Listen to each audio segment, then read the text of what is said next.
The Nest 4th generation learning thermostat is here, and it's the first update to Google's flagship learning thermostat line in 9 years. And it officially now works with Apple Home and really almost any smart home system thanks to Matter compatibility. But right alongside all these new features and flashy design, there are some key trade-offs that Google made that could make this either the best or worst thermostat for your home. I'm Eric Welander. Welcome to my channel. If you're new here, I've been an app developer on Apple platforms since 2011 and building out my smart home here on YouTube since 2018. So if you're into Apple or smart home tech, consider subscribing. Now in the box, you of course get the thermostat itself along with the base plate and optional cover plate, utility mounting bracket to connect it to a variety of different mounting situations. So if you're replacing a square thermostat with this cool new circular design, you'll have a plate to cover the maybe imperfections in your walls. And that's something to note with thermostats in general is they have to connect to a whole variety of different kinds of systems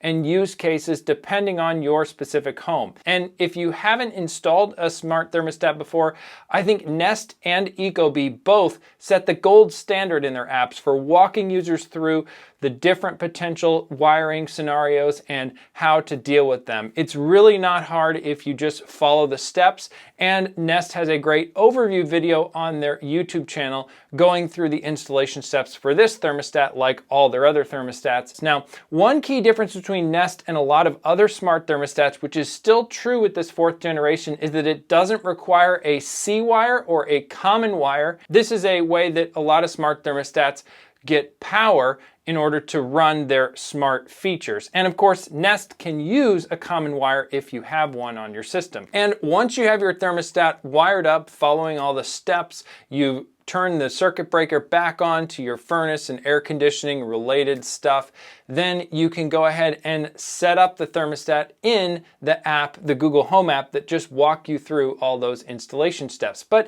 that also gets me to one of the potential downsides of this thermostat is that it doesn't ship with a Matter code in the box. I think in part because thermostat setup is so nuanced and specific to your setup, they need to have it something where you walk through the Google app, but then of course it means you need to have a Google Home set up and set up a Google account in order to install and set up this thermostat, where then inside of the Google Home app, you can get a Matter code to manually add it to something like Apple Home or another smart home system. And if you're curious, this uses Matter over Wi-Fi. There is no Thread capability inside of this thermostat, which is a little surprising given how much Google and Nest have been involved with Thread since the early days. And of course, a lot of companies don't like the idea that we can just buy a product, not care at all about their software, just scan the code and add it to our smart home platform of choice with Matter devices. And I hope that this whole idea of you have to use the company's app and set up an account there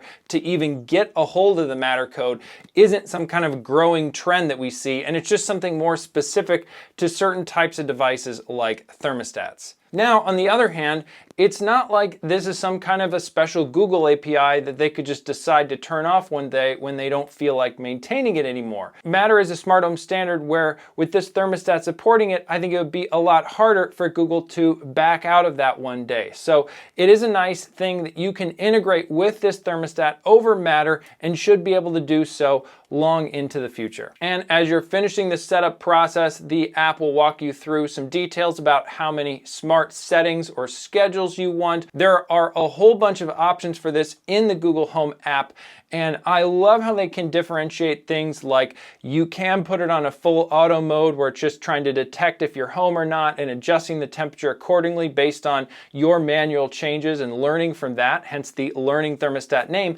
But you can also set it to a much more manual schedule where at night it's specifically using the temperature sensor in your bedroom, not on the thermostat, and it's setting it to a specific temperature then.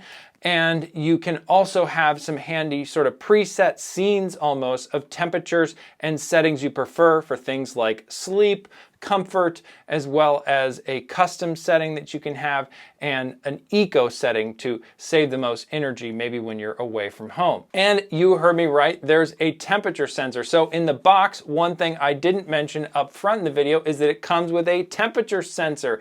Now, this is one of the killer features, I think, of the learning thermostats from Nest compared to some of the other Nest thermostats, is that you can install these external temperature sensors throughout your home, and then you can use those to heat and cool your home. This can be especially handy if you have a single HVAC zone covering a big part or all of your house, because your upstairs probably isn't going to be the same temperature as your downstairs. Now, you can pair up to 6 sensors per thermostat with the 4th Gen Nest, and then up to a total of 18 across the potential number of Nest thermostats in your home. And setting up these temperature sensors is pretty easy in the Google Home app. You just scan the QR code and it walks you through the steps to pair it to your thermostat. And good news, if you already have a Nest 3rd generation learning thermostat with the older Nest temperature sensors, you can still use those same sensors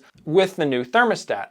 They also have new versions of the temperature sensors which kind of fit the new bubble industrial design and look more sleek.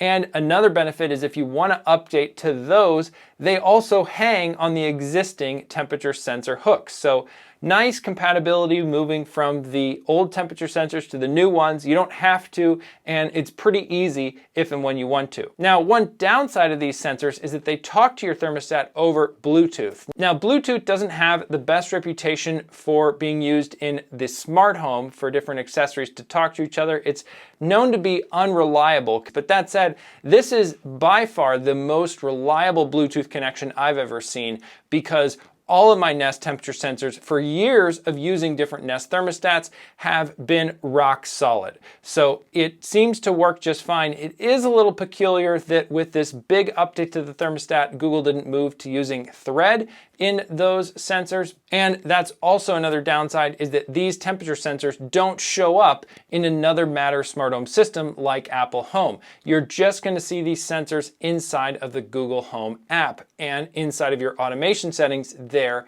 in Google Home. So if you're hoping to use Apple Home to control some of the details of the thermostat with automations, then you're not going to be able to reference the temperatures of these particular Nest sensors for that. So now that you have your temperature sensor set up, what is it like to actually use this thermostat? Well, the screen is nice and big and easy to read, but on the other hand, it is pretty reflective. Where I happen to have it, it works fine. I haven't had a lot of issues with glare. I'm able to clearly see the letters and numbers from farther away. But if you have a thermostat in a place of direct sunlight, it might be concerning and more difficult to see. Now, depending on the angle, you can also see fingerprints on the glossy surface. But in general, I don't find it to be too much of a fingerprint magnet, let's say compared to like a screen on an iPad. That picks up way more fingerprints than this does. And that's also going to depend probably a little bit between different people and the oils in your hands, etc. Now, the design itself, I think, looks really cool. It looks way less like a piece of electronics on your wall. Now, at the same time, with this sort of minimal design, it's not very clear to a novice user that the outside ring is something you can just simply turn to adjust the temperature. I think they could have maybe made some more cues in the industrial design to show that you can actually turn the outside of it, because you might not realize that's how you can adjust the temperature. But once you grab the dial and turn it, it is great. The tactile feedback and just adjusting this new one is nice. It is physically turning a circular piece of metal, so it's not some kind of faked software thing. Now, you can also, speaking of that metal finish, get this in the silver like I did, as well as a darker black and goldy bronze color. Now, speaking of automations and control, using this in Apple Home is very reliable so far. I've seen very fast response times. It shows as a standard thermostat in Apple Home. Gone are any of the maybe Homebridge or Starling Home Hub connections where it would be like, this is an unofficial Apple Apple accessory. It's there truly as a Matter thermostat. In fact, to record this video, I was able to quickly use Apple's voice assistant to turn off the thermostat, and that wasn't a problem at all because I don't want air conditioning running in the background. Now, overall, if you're a fan of using Google Nest, especially if you love the idea of putting it into another smart home system, like for me, Apple Home, I think this is a great upgrade. The design of the new thermostat looks really cool. It's just a beautiful object on your wall.